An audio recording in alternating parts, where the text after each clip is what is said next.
Hello friends, Telugu శ్రోతలందరికీ నమస్కారం. మన అలనాటి కథలు ఎవర్ గ్రీన్ స్టోరీస్ ఛానల్కి మీ అందరికీ స్వాగతం. మౌన శాసనం 3వ భాగం.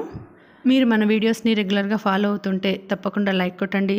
అలాగే మీ ఫ్రెండ్స్కి, ఫ్యామిలీ మెంబర్స్కి మన వీడియోస్ని షేర్ చేయండి. అలాగే ఇంకా ఎవరైనా మన ఛానల్ని సబ్స్క్రైబ్ చేసుకోకుండా ఉంటే తప్పకుండా మన ఛానల్ని సబ్స్క్రైబ్ చేసుకుని చూడండి. ఇంకా ఆలస్యం చేయకుండా మనం కథలోకి వెళ్ళిపోదాం.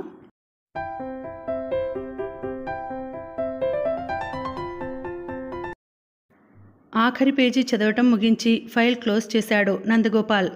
చివరికంటా కాలిన సిగరెట్ను విండో గుండా బయటకు విసిరి మరో సిగరెట్ వెలిగించుకున్నాడు. ఆ తర్వాత ఫైల్ని ఒక్కొక్క పేజీని బయటికి లాగి చిన్న చిన్న ముక్కలుగా చించటం ప్రారంభించాడు. నందగోపాల్ తిరుచూర్ పట్టణంలో ట్రైన్ దిగేసరికి మధ్యాహ్నం 2 గంటలైంది. కూలీ సార్, కూలీ అంటూ తన సూట్ కేస్ కోసం ఎగబాకుతున్న పోర్టర్లను మృదువుగా తిరస్కరిస్తూ స్టేషన్ బయటికి అడుగులు వేయటం ప్రారంభించాడు. తిరుచూర్ నుండి కొల్లాకుడ్ విలేజ్కి బస్సులో వెళ్ళాలి. అక్కడి నుండి అన్నామలై కొండలను ఆనుకొని ఉన్న చిన్న చిన్న గ్రామాలకు పోతుంటాయి బస్సులు. అక్కడ మరో బస్సు ఎక్కి 40 మైళ్ళ దూరం ప్రయాణిస్తే వస్తుంది పాల్వాడి గ్రామానికి చేరుకునే రోడ్డు. ఎలాగైనా చీకటి పడేలోగా అక్కడికి చేరుకోవాలని నిర్ణయించుకున్నాడు నందగోపాల్. సిగరెట్ ప్యాకెట్ కోసం స్టేషన్లోని బుక్ స్టాల్ దగ్గర ఆగి సూట్ కేస్ క్రింద పెట్టాడు.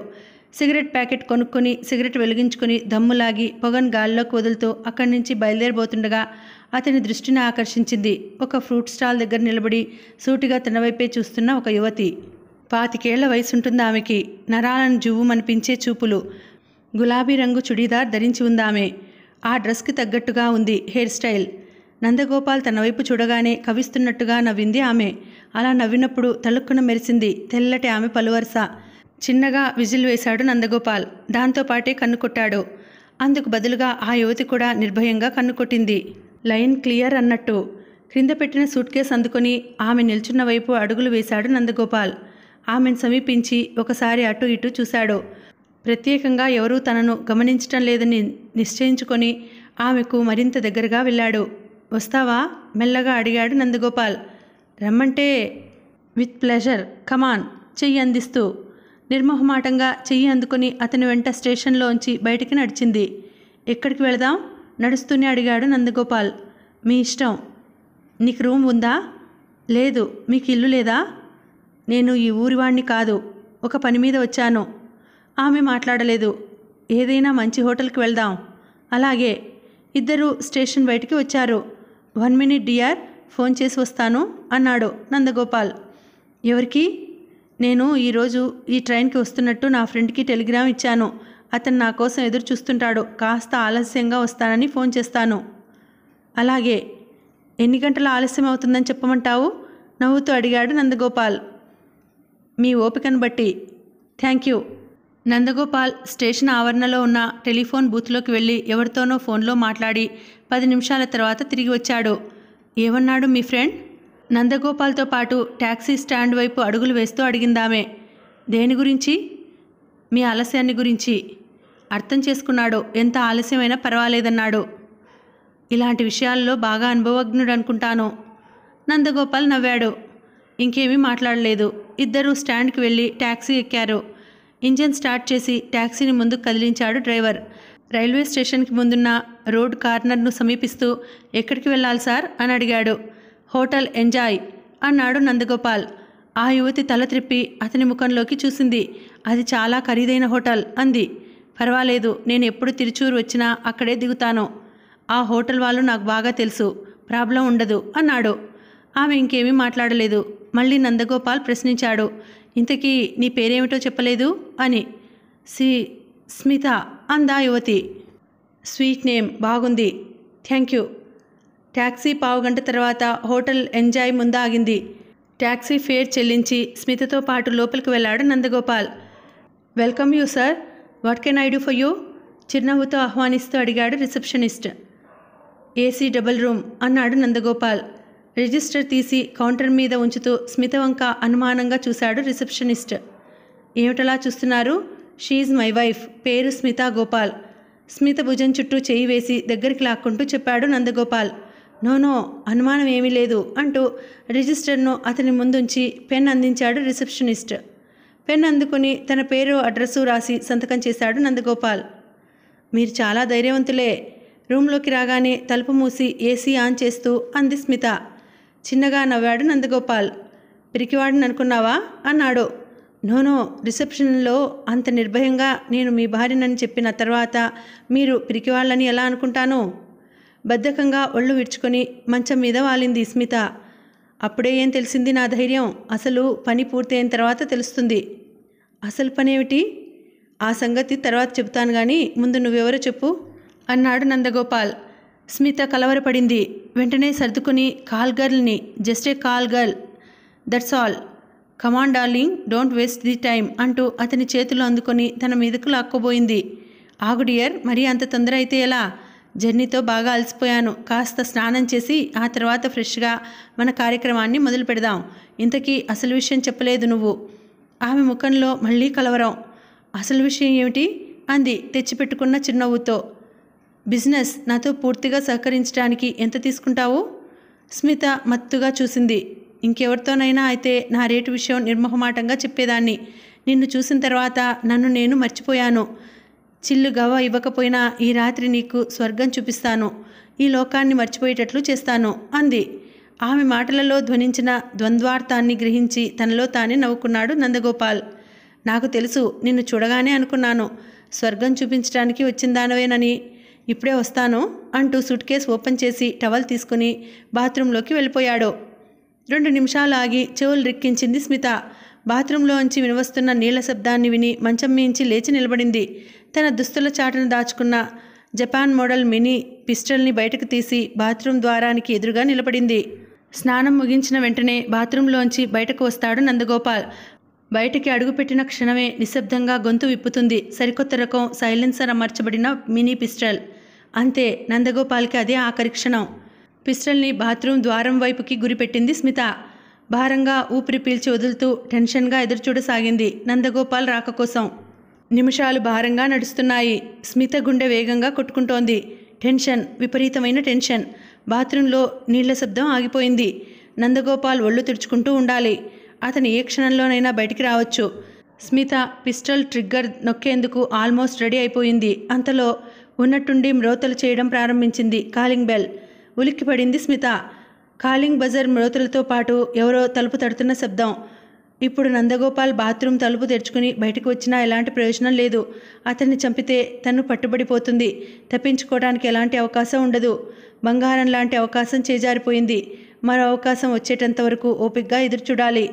కాలింగ్ బెల్ ఇంకా మ్రోగుతూనే ఉంది. తలుపులు బాదటం ఎక్కువైంది. స్మిత విసుగ్గా తల విదిలించింది. అటు ఇటు చూసి పిస్టల్ని పరుపు క్రింద దాచి వెయిట్ ఎ మినిట్, వస్తున్నా అంటూ వెళ్ళి తలుపు తెరిచింది. ఎదురుగా పోలీస్ ఇన్స్పెక్టర్, అతని వెనుక 4 కానిస్టేబుల్స్. స్మిత షాక్ అయింది. ఆమె ఎంతమాత్రం ఎక్స్పెక్ట్ చేయని సిచ్యుయేషన్ అది. ఏదో విధంగా మేనేజ్ చేయాలి. ఎక్స్క్యూజ్ మీ మేడం అన్నాడు ఇన్స్పెక్టర్. షాక్ నుండి తేరుకుంటూ ఎస్ అంది స్మిత. లోపల ఇంకా ఎవరున్నారు? ఇన్స్పెక్టర్ అడుగుతుండగా బాత్రూం తలుపు తెరుచుకుని బయటకు వచ్చాడు నందగోపాల్. ఇన్స్పెక్టర్ను కానిస్టేబుల్ను చూసి కంగారు పడ్డాడు. ఆయన ఎవరు? స్మితను అడిగాడు ఇన్స్పెక్టర్. ఆయన హీఈజ్ మై హస్బెండ్ అంది మాటలు తడబడకుండా జాగ్రత్త పడుతూ. Is it? వెంటనే కల్పించుకున్నాడు నందగోపాల్. అదేం ప్రశ్న ఇన్స్పెక్టర్ గారు? పరాయి మగాన్ని పట్టుకుని ఎవరైనా తన భర్త అని చెప్పుకుంటారా? ఆమె చెప్పింది నిజమే. నేను ఆమె భర్తను. ఆమె నా భార్య అన్నాడు. అలాగా? అయితే మెడలో మంగళసూత్రాలు కనిపించవేం? గతుక్కుమంది స్మిత. తన మెడలో లాకెట్ చైన్ తప్ప మంగళసూత్రాలు లేవు. దొరికిపోయాం అనుకుంది. ఏదో ఒకటి చేయమన్నట్టు అతని ముఖంలోకి చూసింది. మాది లవ్ మ్యారేజ్, ఆమె క్రిస్టియన్. మంగళసూత్రాలు ఎలా ఉంటాయి? నిర్భయంగా సమాధానం చెప్పాడు నందగోపాల్. అతని ధైర్యాన్ని, తెలివితేటలను మనసులో అభినందించకుండా ఉండలేకపోయింది స్మిత. క్షణం ఆలోచించాడు ఇన్స్పెక్టర్. ఒక్క నిమిషం మీరు బయటికి రండి అన్నాడు. ఎందుకు? చెబుతాను రండి. ఇన్స్పెక్టర్తో పాటు బయటకు వెళ్ళాడు నందగోపాల్. ఇప్పుడు చెప్పండి, మీ పేరేమిటి? నందగోపాల్. మీ తల్లిదండ్రుల పేర్లు? ఆ వివరాలన్నీ దేనికి? అవసరం ఉండే అడుగుతున్నాను, చెప్పండి. తల్లి పేరు ప్రేమాబాయ్, తండ్రి పేరు కృష్ణమూర్తి. గుడ్, మీరు ఇక్కడే ఉండండి. నేను పిలిచేటంత వరకు లోపలికి రావద్దు. తల ఊపాడు నందగోపాల్. ఇన్స్పెక్టర్ గదిలో ఉన్న స్మిత దగ్గరికి వచ్చాడు. మీ పేరు? స్మిత. మీ అత్తగారి పేరు? గతుక్కుమంది ఆమె. తన బాస్ చెప్పేటంత వరకు నందగోపాల్ ఎవరో తెలియదు ఆమెకు. అతని ఫోటో మాత్రం 2 రోజుల క్రిందట చూసింది. ప్రత్యక్షంగా చూడటం అదే మొదటిసారి. అతని తల్లిదండ్రుల పేర్లు తనకెలా తెలుస్తాయి? ఇన్స్పెక్టర్ ప్రశ్నకు సమాధానం చెప్పలేకపోయిందామె. అడిగేది నిన్నే, మీ అత్తగారి పేరు చెప్పు. ఇన్స్పెక్టర్ గొంతులోనూ అడిగే పద్ధతిలోనూ మార్పు వచ్చింది. ఆల్ రైట్, మీ మామగారి పేరైనా తెలుసా? మరి మరి ఏమండి, ఒకసారి ఇలా రండి అంటూ నందగోపాల్ని పిలిచింది. వెంటనే గదిలోకి వచ్చాడు నందగోపాల్. ఏమిటి డార్లింగ్, ఎందుకంత కంగారు పడుతున్నావు? ఏమంటున్నారు ఇన్స్పెక్టర్ గారు అని అడిగాడు. నీ డార్లింగ్ను నేను ఏమీ అనటం లేదు మిస్టర్ నందగోపాల్. ఆవిడగారి అత్తమామల పేర్లు, అదే మీ తల్లిదండ్రుల పేర్లు చెప్పమంటున్నాను. ఆమె నిజంగా నీ భార్య అయితే కనీసం అత్తమామల పేర్లు కూడా తెలియకుండా ఎలా ఉంటుంది? ఇన్స్పెక్టర్ అంత సీరియస్గా అడిగిన మాటలకు కూడా నందగోపాల్ ఎంత మాత్రం కంగారు పడలేదు. కోర్స్ మీరు అలా అడగటంలో న్యాయం ఉంది. అయితే నా భార్యకు తన అత్తామామల పేర్లు తెలిసే అవకాశం లేదు. ఎందుకంటే మాది లవ్ మ్యారేజ్ అని చెప్పాను కదా. ఆమెను గురించి మా తల్లిదండ్రులకు కానీ వాళ్ళని గురించి ఆమెకు కానీ నేను ఏమీ చెప్పలేదు అని చిన్న కట్టుకథ వినిపించాడు. ఉరిమి చూశాడు ఇన్స్పెక్టర్. మిస్టర్ నందగోపాల్, చెవిలో పువ్వులు పెట్టుకుని వచ్చిన వాళ్లతో చెప్పు నీ కహానీలు. పిచ్చి పిచ్చి వేషాలు వేయకుండా పదండి పోలీస్ స్టేషన్కి అన్నాడు సీరియస్గా. ఇక కంగారు పడక తప్పలేదు నందగోపాల్కి. అది కాదు సార్, నేను చెప్పేది. ఇంకా పూర్తి కాలేదు అతని మాట. షటప్, నువ్వు ఏం చెప్పదలుచుకున్నా స్టేషన్కి వచ్చి చెప్పుకో. పద, ముందు బయటికి పద అంటూ హ్యాండ్ స్టిక్ను అతని భుజం మీద ఆనించి బయటికి నెట్టాడు ఇన్స్పెక్టర్. ఇంకా ఎక్కువ మాట్లాడితే ఇన్స్పెక్టర్ చేయి చేసుకోవడానికి వెనుకాడని గ్రహించి భారంగా నిట్టూరుస్తూ ఆ గదిలోంచి బయటకు నడిచాడు నందగోపాల్. అంతరంగాన్ని ఆక్రమించుకుంటున్న ఆందోళనను అదిమి ఉంచుకోవటానికి ప్రయత్నిస్తూ కానిస్టేబుల్స్తో పాటు అతన్ని అనుసరించింది స్మిత. అది పోలీస్ లాకప్ రూమ్. సెల్లో ఉన్న సిమెంట్ బెంచ్ మీద వెల్లకిలా పడుకొని చిటికలు వేస్తూ ఈలపాట పాడుకుంటున్నాడు నందగోపాల్. సెల్లోకి నెట్టినప్పటి నుండి కాలు కాలిన పిల్లిలా అసహనంగా పచార్లు చేస్తోంది స్మిత. ఆందోళనగా పరుగులు తీస్తున్నాయి ఆమె ఆలోచనలు. క్షణంలో తారుమారైంది పరిస్థితి. లేదంటే నిరాటంకంగా నందగోపాల్ను హతమార్చి ఉండేది తను. అలా అనుకుంటూనే అప్రయత్నంగా 2 రోజుల క్రిందట జరిగిన సంఘటన గుర్తుకు వచ్చింది ఆమెకు. అర్జెంటుగా స్థావరానికి రమ్మని కబురు వచ్చింది 2 రోజుల క్రిందట ఆమెకి. బాస్ పంపిన కారులో స్థావరానికి వెళ్ళింది. మిస్ స్మిత, ఇన్నాళ్ళకి నీతో పని పడింది. ఈ పని చేయటానికి నువ్వు సమర్థురాలు అని భావించడం వల్ల నిన్ను పిలిపించాల్సి వచ్చింది అన్నాడు చీకటిలో కూర్చున్న బాస్. చెప్పండి బాస్, ఏం చేయాలి నేను? ఒకతన్ని చంపాలి నువ్వు. ఎవరతను? ఆమెకు నందగోపాల్ ఫోటో ఇవ్వబడింది. ఆ ఫోటోను ఆమె పరిశీలించి చూస్తుండగా చెప్పాడు బాస్. ఆ ఫోటోలోని వ్యక్తి ఎల్లుండి ఏదో ఒక టైంలో తిరుచూరులో అడుగు పెడతాడు. నువ్వు రైల్వే స్టేషన్లో అతని కోసం వెయిట్ చెయ్యి. అతన్ని ఎలాగైనా ఆకర్షించు. నీ అందచందాలతో మత్తెక్కించు. ఆ మత్తులోంచి అతను బయటపడకముందే నీ వంట తీసుకుపోయి గుట్టు చప్పుడు కాకుండా చంపేయి అని. ఫోటోను పరిశీలించడం ముగించి తిరిగి ఇచ్చేస్తూ తల ఊపింది స్మిత. ఓకే బాస్, ఇంతకు ఇతడు ఎవరు? హిప్నాటిజం, మిరాకిల్స్ తెలిసిన వ్యక్తా? కాదు. సిఐడి ఆఫీసరా? కాదు. మరెవరు? ఆ వివరాలు నీకు అనవసరం. అతన్ని చంపటం వరకే నీ డ్యూటీ. ఖంగ్ మంది బాస్ కంటాం. మరో ప్రశ్న వేయకుండా ఎస్ బాస్ అంది స్మిత. అలా ఎంతసేపని తిరుగుతావు? కాళ్ళు నొప్పులు పుడతాయి. ఇలా వచ్చి కూర్చో. నందగోపాల్ పిలుపుతో ఆలోచనల నుండి బయటపడి ముఖం త్రిప్పి అతని వంక చూసింది స్మిత. సెల్లులో పడి ఇంతసేపైనా చీమ కుట్టినట్లయినా లేదనుకుంటాను అంది విసుగ్గా. చీమ కుట్టినా దోమ కుట్టినా ఇప్పుడు మనం చేయగలిగింది ఏమీ లేదు డార్లింగ్. అంటే ఇక్కడే మీకు హాయిగా ఉందా? లేదు డియర్, బాధగానే ఉంది. ఆ బాధలోనూ ఒక క్షణం సంతోషం. సంతోషమా? ఏమిటా సంతోషం? మనల్ని విడివిడిగా ఉంచకుండా ఒకే సెల్లో వేయటం. అసహనంగా చూసింది స్మిత. Be serious. అసలు తప్పంతా నీదే. ఇన్స్పెక్టర్ను అబద్ధాలతో దబాయించడానికి ప్రయత్నించకుండా 1000-2000 అతని ముఖాన కొట్టి ఉండాల్సింది. నేను డబ్బుకి మొహం చూసుకునేవాణ్ణి కాను డియర్. ఆ ప్రయత్నం ఎప్పుడో చేశాను. ఇబ్బంది పెట్టకుండా మనల్ని విడుదల చేయడానికి 5000 ఆఫర్ చేశాను ఆ ఇన్స్పెక్టర్కి. కానీ లాభం లేకపోయింది. మరి మొహమాటస్త్రాల్లా ఉన్నావు అన్నాడు. ఆశ్చర్యపడింది స్మిత. అపనంగా వచ్చేదాన్నైనా వదిలిపెట్టరు పోలీసులు.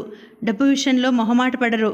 మంచి చెడ్డ ముందు వెనక ఆలోచించరు. అటువంటిది ఏకంగా 5000 ఆఫర్ను ఆ ఇన్స్పెక్టర్ తిరస్కరించాడంటే నమ్మబుద్ధి కాలేదు ఆమెకు. 5000 ఆఫర్ను ఆ ఇన్స్పెక్టర్ కాదన్నాడా అంది. అవును డియర్, అతను డబ్బుకు లొంగే మనిషిలా కనిపించడం లేదు. Non sense. డబ్బుకు లొంగని వాళ్ళెవరూ లేరు ఈ లోకంలో. ఎంత కావాలో అడిగి ఉండాల్సింది. పొరపడుతున్నావు. అందరూ డబ్బుకి లొంగరు. ఛాలెంజ్ చేస్తున్నాను. ఎలాంటి వారైనా సరే డబ్బుకి లొంగిపోతారు. కాకపోతే కొందరు ఇంత కావాలని డిమాండ్ చేస్తారు. మరికొందరు ఎంత వచ్చినా సరిపెట్టుకుంటారు. నువ్వు సరిగా ప్రయత్నించి చూడు అంది. అంతేనంటావా? అంతే. ప్రయత్నించే విధంగా ప్రయత్నిస్తే ఎలాంటి వారైనా డబ్బుకి లొంగిపోతారంటావు. No doubt about it. Okay, అయితే ఖచ్చితంగా ప్రయత్నిస్తాను. ఆ ప్రయత్నం ఏదో నీతోనే మొదలు పెడతాను అంటూ లేచి కూర్చున్నాడు నందగోపాల్. ఆమె ఆశ్చర్యంగా చూసింది అతని ముఖంలోకి. నాతోనా? అవును డియర్, నా ప్రశ్నలకు సూటిగా సమాధానం చెబితే నువ్వు అడిగినంత ఇస్తాను. ప్రశ్నలేమిటి? నువ్వెవరు? ట్రైన్ దిగగానే నా మీద వల విసరటానికి ఎందుకు ప్రయత్నించావు? ఉలికిపాటును నేర్పుగా అదిమి పట్టుకుంది స్మిత. ఏమిటా ప్రశ్న? ముందే చెప్పానుగా, నేను ఒక call girl, just a call girl అంది. చిన్నగా నవ్వాడు నందగోపాల్. నువ్వు కాల్ గర్ల్వి కాదని నాకు తెలుసు. అలాగే నేను అందరిలాంటి విటుడను కానని నీకు తెలుసు. ముసుగులో గుద్దులాట మాని మనం ఒక ఒప్పందానికి వద్దాం. నిజం చెబితే నువ్వు అడిగినంత డబ్బిస్తాను. నీ మీద ఎలాంటి నేరం లేకుండా చేస్తాను అన్నాడు. మీరేం మాట్లాడుతున్నారో నాకు అర్థం కావటం లేదు. అమాయకత్వం నటించింది స్మిత. నీ నటనను కట్టిపెడితే బాగుంటుంది డియర్. హోటల్ రూమ్లో అయితే నిజం చెబితే నన్ను ఎవరైనా చాటు నుండి చంపే అవకాశం ఉంటుంది. అందుకే కావాలని నిన్ను ఇక్కడికి తీసుకొచ్చాను. ఆమె విస్మయంగా చూసింది అతని కళ్ళల్లోకి. నువ్వు కావాలని ఇక్కడికి తీసుకురావటం ఏమిటి అంది. స్టేషన్లోంచి నా ఫ్రెండ్కి ఫోన్ చేశాను, గుర్తుందా? తల ఊపింది స్మిత. నేను ఫోన్ చేసింది నా ఫ్రెండ్కి కాదు, పోలీసులకి. ఆమె త్రిల్లిపడింది.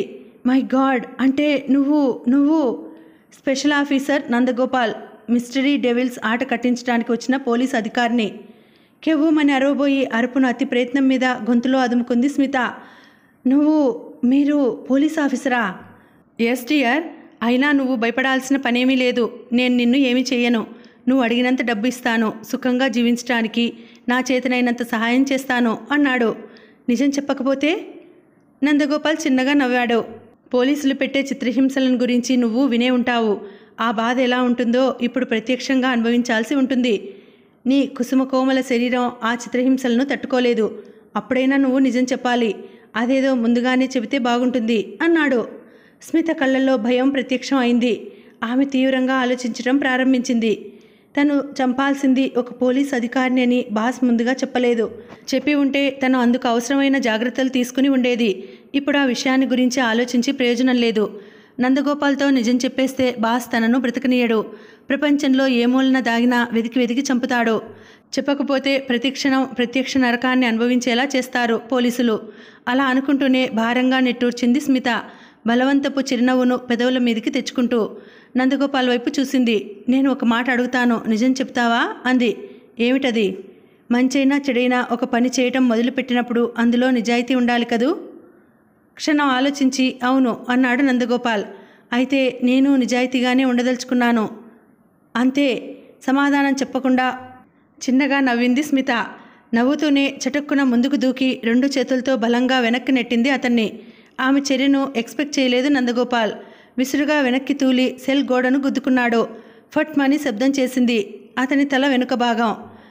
కళ్ళు బైర్లు కమ్మాయి. క్షణకాలం స్మిత ఎందుకలా అటాక్ చేసిందో అర్థం కాలేదు అతనికి. తల విదిలించి తనను తాను కంట్రోల్ చేసుకుంటూ లేచి ముందుకు చూశాడు నందగోపాల్. చూస్తూనే ఈడ్చి ముఖం మీద గుద్దినట్టు అదిరిపడ్డాడు. మెడలో ఉన్న లాకెట్ చైన్ త్రెంచి లాకెట్లో భద్రపరిచిన టాబ్లెట్ను ఒకదాన్ని నోట్లో తీసుకుంటూ కనిపించింది స్మిత. అదేమిటో గ్రహిస్తూనే విపరీతమైన ఆందోళనకు గురి అవుతూ అమిత వేగంతో ముందుకు స్టాప్ ఇట్ స్మిత, నా మాట విను అని అరుస్తూ ఆమె గొంతును 2 చేతులతో అదిమి పట్టుకున్నాడు నందగోపాల్. అప్పటికే జరిగిపోయింది జరగవలసిన ఆలస్యం. స్మిత నోట్లో వేసుకున్న శక్తివంతమైన పాయిజన్ టాబ్లెట్ ఆమె గొంతులో నుండి కడుపులోకి పోవటం కూడా అప్పటికే పూర్తి అయ్యింది. చూస్తుండగానే ఆమె పెదవులు చివరి నుండి బయటికి జారటం ప్రారంభించింది చిక్కటి రక్తం. ఆమె గొంతును వదిలేశాడు Nandagopal. Inspector call the ambulance అంటూ గొంతు చించుకొని నడిచాడు. అప్పటికే భరింపరాని బాధతో మెలికలు తిరిగిపోతోంది స్మిత. ఆమె తలను ఒడిలో పెట్టుకుని మృదువుగా చెంపల మీద తట్టాడు నందగోపాల్. బరువుగా మూతలు పడుతున్న కనురెప్పల్ని బలవంతంగా తెరిచి అతని ముఖంలోకి చూసి చిరునవ్వు నవ్వింది స్మిత, ఎందుకు చేశావిలా? ఎందుకంత తొందరపడ్డావు? బాధగా అడిగాడు అతను. చెరగని చిరునవ్వుతో అతని ఉద్దేశించి ఏదో అనాలని పెదవులు కదిలించడానికి ప్రయత్నించింది ఆమె. మాట పెదవులను దాటి బయటికి రాకముందే పక్కకి వాలిపోయింది ఆమె తల. అనంత వాయువులలో కలిసిపోయాయి ఆమె ప్రాణాలు. బాధగా నిట్టూరుస్తూ ఆమె తలను నేల మీద ఉంచి లేచి నిల్చున్నాడు నందగోపాల్. లాకప్ రూమ్ తెరిచి అప్పటికే లోపలికి వచ్చాడు. ఆ ఇద్దరిని హోటల్ రూమ్లో అరెస్ట్ చేసిన ఇన్స్పెక్టర్. అయిపోయిందా సార్? ఏం జరిగింది? చలనరహితంగా పడి ఉన్న స్మితను చూస్తూ అడిగాడు ఆశ్చర్యంగా. తల ఊపాడు నందగోపాల్. పూర్ లేడీ అనవసరమైన భయంతో తన ప్రాణాలను తానే తీసుకుంది. పాయిజన్ టాబ్లెట్ మింగి ఆత్మహత్య చేసుకుంది. అంబులెన్స్ రాగానే బాడీని పోస్ట్మార్టంకి పంపించండి అన్నాడు. Yes sir. ఈమె ఫోటోను పేపర్లో వేయించి బాడీని స్వాధీనం చేసుకోవడానికి ఎవరైనా వస్తారేమో ఎదురు చూడండి. అలాగే సార్. సరిగ్గా 1 గంట క్రితం తనతో నవ్వుతూ మాట్లాడిన ఆమె చలాకీతనాన్ని గుర్తు చేసుకుంటూ చివరిసారిగా ఆమె ముఖంలోకి చూసి భారంగా నిట్టూర్చాడు నందగోపాల్. సిగరెట్ వెలిగించి దమ్ములాగుతూ సెల్లోంచి బయటికి నడిచాడు. హోటల్ రూమ్ నుండి తీసుకురాబడిన అతని సూట్ కేస్ ఇన్స్పెక్టర్ టేబుల్ మీద భద్రంగా ఉండి కనిపించింది అతనికి.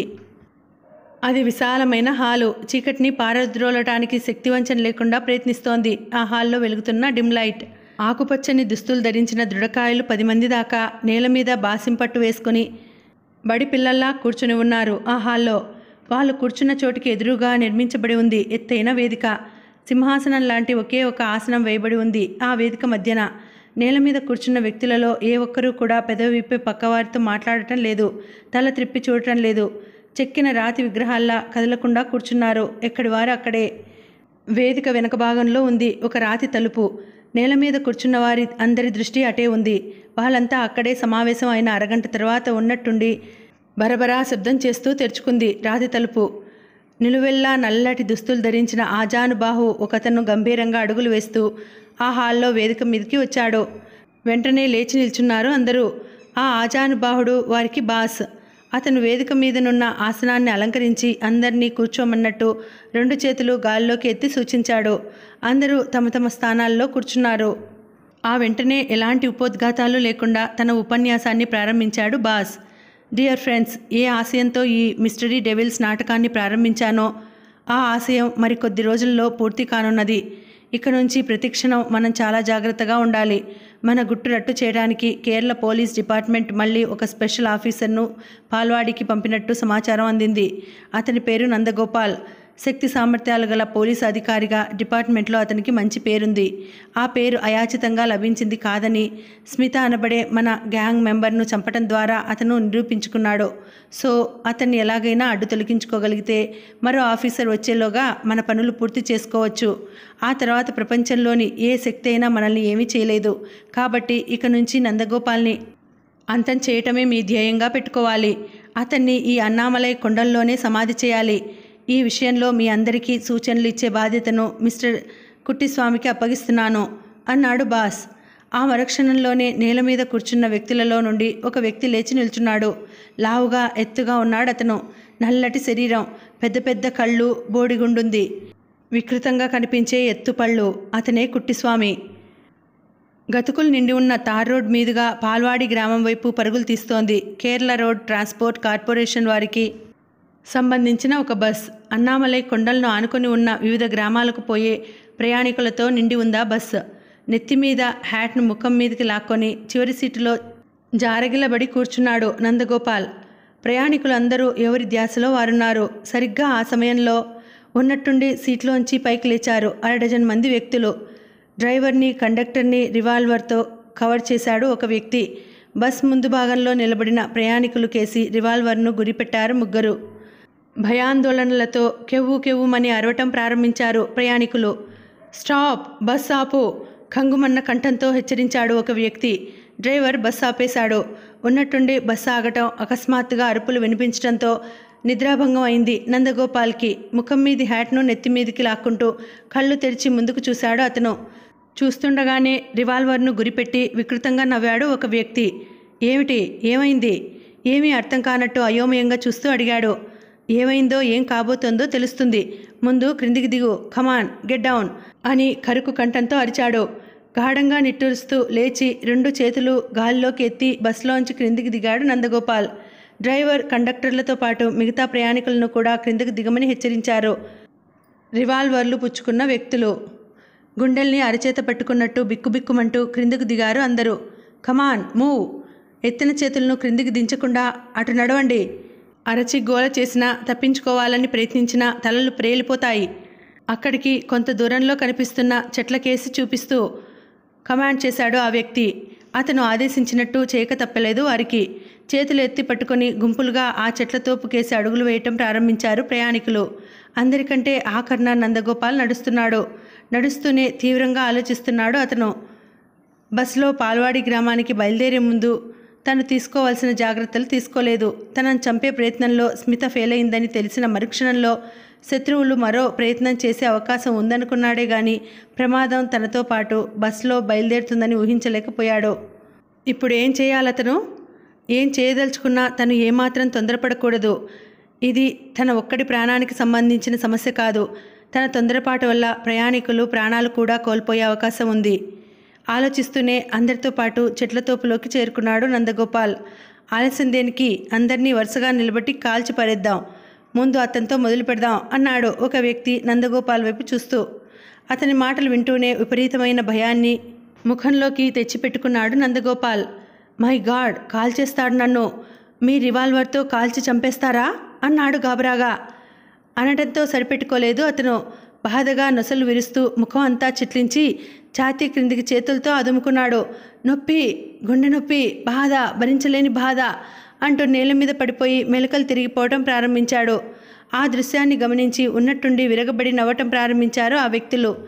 చావు భయంతో హార్ట్అటాక్ వచ్చినట్లుంది వీడికి అన్నాడు ఒక వ్యక్తి. వస్తే మరీ మంచిది, మనకి వృధా కాకుండా మిగిలిపోతుంది ఒక బుల్లెట్ అన్నాడు రెండోవాడు. అయినా ఆ మాత్రం గుండెధైర్యం కూడా లేని ఇతను స్పెషల్ ఆఫీసర్ ఏమిటి నా ముఖం అన్నాడు మూడోవాడు. అదేదో పెద్ద జోక్ అయినట్టు గొల్లున నవ్వారు అందరూ. చావనీయండి, వాణ్ణి అలాగే చావనీయండి. దయ్యాలు లేవని నిరూపించడానికి వచ్చిన వాణ్ణి చచ్చి దయ్యం అయిపోనీయండి అన్నాడు ఒక వ్యక్తి. అనటంతో సరిపెట్టుకోలేదతను. నందగోపాల్ను సమీపించి అతని ఛాతీ మీద పాదాన్ని మోపి బలంగా అదమాలని ప్రయత్నించాడు. అటువంటి అవకాశం కోసం ఎదురుచూస్తున్నాడు నందగోపాల్. రానే వచ్చింది అతడికి ఆ అవకాశం. ఇక ఆలస్యం చేయలేదతను. తన ఛాతీ మీద మోపబోతున్న అతని పాదాన్ని చటుక్కున రెండు చేతులతో పుచ్చుకొని ప్రక్కకి త్రిప్పాడు. కంగారు పడిపోయాడు ఆ వ్యక్తి. ఒంటికాళ్ళ మీద బ్యాలెన్స్ నిలుపుకోలేక ఇసుక బస్తాలా దభిమని క్రింద పడిపోయాడు. జారిపోయింది అతని చేతిలోని రివాల్వర్. అది గమనిస్తూనే చాప చుట్టలా ప్రక్కకి దొర్లి ఆ రివాల్వర్ను చేజిక్కించుకున్నాడు నందగోపాల్. ఊహించనంత వేగంతో జరిగిపోయిన ఆ సంఘటన వెంటనే జీర్ణించుకోలేకపోయారు మిగతా 5 వ్యక్తులు. వాళ్ళు ఆ షాక్ నుండి బయటపడి రివాల్వర్కు పని కల్పించబోయేసరికే పుణ్యకాలం కాస్త పూర్తయిపోయింది. రివాల్వర్ అందుకుంటూనే అదే వేగంతో వెల్లకిలా తిరిగాడు నందగోపాల్. ఆలస్యం చేయకుండా ట్రిగ్గర్ నొక్కాడు. ఆ వ్యక్తులకేసి గురిపెట్టి ధన్ ధన్ ధన్ ధన్ ధన్ నిర్విరామంగా 5 సార్లు గర్జించింది రివాల్వర్. పోలీస్ ట్రైనింగ్లో రాటుదేలి రివాల్వర్ షూటింగ్లో నెంబర్ 1 అనిపించుకొని జాతీయ స్థాయిలో గోల్డ్ మెడలిస్టుగా గుర్తింపు పొందిన నందగోపాల్ గురి తప్పలేదు. నిప్పులు కక్కుతూ వెళ్ళి ఆ వ్యక్తుల శరీరాలను చిల్లులు పొడిచాయి బుల్లెట్లు. హృదయ విదారకంగా అరిచారు ఆ 5. రివాల్వర్ను వదిలేసి నేల మీద పడి విలవిలా తన్నుకుంటూ ప్రాణాలు వదిలేశారు. ఆ దృశ్యాన్ని గమనిస్తూనే హడలిపోయాడు క్రింద పడి ఉన్న వ్యక్తి. విపరీతమైన వణుకు వెన్నులో నుండి ఇగదన్నుకు వస్తుండగా చటుక్కున లేచి పరుగు అందుకోబోయాడు. అతడు నిరాయుధుడని గ్రహించిన మరుక్షణంలో ముందుకు దూకారు తమ ప్రాణాలకు ముప్పు తప్పిపోయిందని గ్రహించిన జనం. ఆగరా, ఆగు అంటూ అతన్ని పట్టుకుని చుట్టూ మూగి చేతికి వచ్చిన దెబ్బ, కాలికి అందిన తన్ను తన్నటం ప్రారంభించారు. ఆ వ్యక్తి అరుస్తున్న బాధాకరమైన అరుపులతో దద్దరిల్లిపోయిందా చెట్లతోపు. కంగారు పడ్డాడు నందగోపాల్. రెచ్చిపోయిన ప్రయాణికులు అతని అంతు చూడకముందే చటుక్కున ముందుకు పోయి వాళ్ళను అడ్డుకున్నాడు. ప్లీజ్ ఆగండి, అతన్ని ఏమి చేయకండి. Get back please, get back అని అరుస్తూ ప్రయాణికులను బలవంతంగా వెనక్కు లాగాడు. అప్పటికే పరమ చండాలంగా తయారైంది వ్యక్తి పొజిషన్. దుస్తులు చిరిగి, జుత్తు రేగి, షేపులు మారి ముష్టివాడి కంటే అధ్వానంగా మారిపోయాడు. సిగరెట్ వెలిగించుకుని దమ్ము లాగుతూ 2 నిమిషాల పాటు అతన్ని ఊపిరి పీల్చుకొనిచ్చాడు నందగోపాల్. ఆ తర్వాత అతన్ని సమీపించి తన పెదవుల మధ్య సిగరెట్ను అతని పెదవుల మధ్యన ఉంచి రిలాక్స్ మై ఫ్రెండ్, రిలాక్స్ అంటూ అతని భుజం తట్టాడు. తను పీకల్లోతు ప్రమాదంలో కూరుకుపోయానని ఆ వ్యక్తికి తెలుస్తూనే ఉంది. ఆ సిచ్యుయేషన్ నుండి తను ప్రాణాలతో బయటపడటం అంత సులువు కాదని కూడా ఈజీగానే గ్రహించగలిగాడు అతను. నందగోపాల్ ముఖంలోకి భయంగా చూస్తూ గబగబా 2 దమ్ములు లాగుతూ సిగరెట్ను 3వ దమ్ము లాగబోతుండగా సిగరెట్ను లాగి అవతలికి విసిరేశాడు నందగోపాల్. ఇప్పుడు చెప్పు బ్రదర్, ఎవరు మీరు? నన్ను చంపమని మిమ్మల్ని ఎవరు పంపారు అని తాపీగా ప్రశ్నించాడు.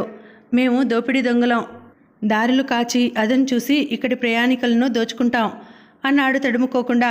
చిన్నగా నవ్వాడు నందగోపాల్. ఇటువంటి కహానీలు కల్లబుల్లి కబుర్లు నేను చాలా విన్నాను. మై ఫ్రెండ్, అబద్ధం ఆడితే అతికినట్టుండాలి. ఆ విషయం నువ్వు మర్చిపోయినట్టున్నావు అన్నాడు. అయోమయంగా చూశాడు ఆ వ్యక్తి. దారులు కాచి బస్ ప్రయాణికులను దోచుకునే వాళ్ళైతే ప్రయాణికులతో పాటే బస్సులో ఎందుకు వచ్చారు? సొమ్ము దోచుకోవటం మాని చంపాలని ఎందుకు ప్రయత్నించారు? సమాధానం చెప్పకుండా గుటకలు మింగటం ప్రారంభించాడు ఆ వ్యక్తి. లుక్ మిస్టర్, మీరెవరో నాకు తెలుసు. నన్ను ఎందుకు చంపాలనుకున్నారో నాకు తెలుసు. తెలిస్తే నన్ను అడగటం దేనికి? నాకు తెలియని విషయం ఒకటి ఉంది. ఏమిటది? మీ బాస్ను గురించి. ఎవరు మీ బాస్? దయ్యాలను అడ్డం పెట్టుకుని ఈ దారుణాలన్నీ ఎందుకు చేస్తున్నారు? చెప్పు, సమాధానం చెప్పు. ఈడ్చి అతని ముఖం మీద గుద్దాడు నందగోపాల్. వెర్రిగా అరిచాడు అతను. గుద్దు వెంబడే వెనక్కి విరుచుకు పడిపోయాడు. చాలా గట్టిగా కొట్టాడు నందగోపాల్ అతని ముఖం మీద. ముక్కు మూలం అదిరిపోయింది. చిక్కటి రక్తం సుడులు తిరుగుతూ వెలుపలికి రావటం ప్రారంభించింది. నందగోపాల్ అతన్ని షర్టు పుచ్చుకొని లేవనెత్తి కూర్చోబెట్టాడు. అతని రక్తం తుడుచుకుంటూ మౌనం వహించాడు. అతన్ని అక్కడికక్కడే నరికి ముక్కలు చేయాలనిపిస్తోంది నందగోపాల్కి. అందువల్ల ఎలాంటి ప్రయోజనం ఉండదు. అందుకే ఓపిక పడుతున్నాడు. అతను శత్రువుల మనిషి. అనుకోని విధంగా ప్రాణాలతో దొరికాడు. ఎలాగైనా అతని చేత నిజం చెప్పించగలిగితే మిస్టరీ డెవిల్స్ గుట్టురట్టు చేయటం తనకు సులువవుతుంది. పాల్వాడి గ్రామానికి దయ్యాల బారి నుండి విముక్తి లభిస్తోంది. నందగోపాల్ అతి బలవంతంగా తన ఆవేశాన్ని కంట్రోల్ చేసుకోగలిగాడు. సిగరెట్ కాల్చు, ఆ వ్యక్తిని ఉద్దేశించి అంటూ సిగరెట్ను తీసి అతని పెదవుల మధ్య ఉంచిపోయాడు. అతని సిగరెట్ విసిరికొట్టి ఉక్రోషంగా చూశాడు అతని ముఖంలోకి. నీ పోలీసు ట్రిక్స్ నా దగ్గర పనిచేయవు. Is it? అయితే నేను ఫలానా అని నీకు ముందే తెలుసునన్నమాట. తెలుసు. అయితే నన్ను చంపమని పంపింది ఎవరో కూడా నీకు తెలిసి ఉండాలి. తెలుసు. ఎవరతను? చెప్పను. అరిచి గీ పెట్టినా, నన్ను ఇష్టం వచ్చినట్లు చిత్రవద చేసినా చెప్పను. అలాగా. రివాల్వర్ బ్యారెల్ అతని కణితికి ఆనించాడు నందగోపాల్. అతను కేర్లెస్గా చూశాడు. రివాల్వర్ ప్రయోగిస్తే నువ్వు వెంటనే చచ్చిపోతావు, కానీ అంత సులువుగా నిన్ను చంపి రివాల్వర్ బుల్లెట్ వేస్ట్ చేయడం నాకు ఇష్టం లేదు అంటూ ప్రయాణికుల వైపు తిరిగాడు. అందరూ అతని వైపు చూశారు. మీ దగ్గర సూదులు ఉన్నాయా అని అడిగాడు. ఉన్నాయి, నా దగ్గర ఉన్నాయి అన్నాడు ప్రయాణికుడు. నా దగ్గర మేకులున్నాయి, నా దగ్గర కారం ఉంది, నా దగ్గర మసాలా పొడి పట్లాలు ఉన్నాయి అంటూ ఒకరి తర్వాత ఒకరు ముందుకు వచ్చారు. ఆడ మగ ప్రయాణికులు. Good, very good. అయితే మీరంతా నేను చెప్పినట్లు చేయాలి. చేస్తాం, అందరూ ఒకేసారి అన్నారు. జాగ్రత్తగా వినండి. అతన్ని కదలకుండా పట్టుకుని బుగ్గల మీద, చెవి క్రింద భాగంలో, పెదవుల మీద, కనురెప్పల మీద సూదులు గుచ్చండి. గుచ్చుతాం. మేకులు అతని అరికాళ్లల్లో దిగ్గొట్టండి. అతని కళ్ళల్లోనూ గాయాల మీద కారము మసాలా పొడి చల్లండి. ఆ తర్వాత వేడుక చూడండి అన్నాడు నందగోపాల్ ఓరకంట ఆ వ్యక్తి ముఖంలోకి చూస్తూ. అప్పటికే అతను ఎదురు చూసిన రియాక్షన్ వచ్చేసింది ఆ వ్యక్తి ముఖంలో. సూదులు గుచ్చి మేకులు అరికాలలో దిగ్గొట్టడం అంటే ఎలా ఉంటుందో ఊహించుకునేసరికి విపరీతమైన దాహం వేస్తున్నట్టు ఎండుకుపోయింది అతని గొంతు. ముఖం నిండా చెమటలు కమ్ముకున్నాయి. కమాన్, ఇంకా ఆలస్యం ఏమిటి అన్నాడు నందగోపాల్. ఆ మరుక్షణంలోనే ప్యాంటు జోబులోంచి సూదుల ప్యాకెట్ను బయటికి తీశాడు ఒక ప్రయాణికుడు. సంచిలోంచి మేకులు, వెదురు బుట్టలోంచి కారం డబ్బా, పాలిథిన్ ప్యాకెట్స్లో ప్యాక్ చేయించిన మసాలా పొడి బయటకు తీసి ఆ వ్యక్తి వైపు కదిలారు. అప్పటికే అతన్ని కదలకుండా పుచ్చుకున్నారు నలుగురు ప్రయాణికులు. ఇక్కడికి ఈ భాగాన్ని ఆపుతున్నానండి. మళ్ళీ వచ్చే వీడియోలో మనం కథను కొనసాగించుదాం. మళ్ళీ వచ్చే వీడియోలో కలుసుకుంటాను. అంతవరకు సెలవు. నమస్తే. Thank you for watching. Bye.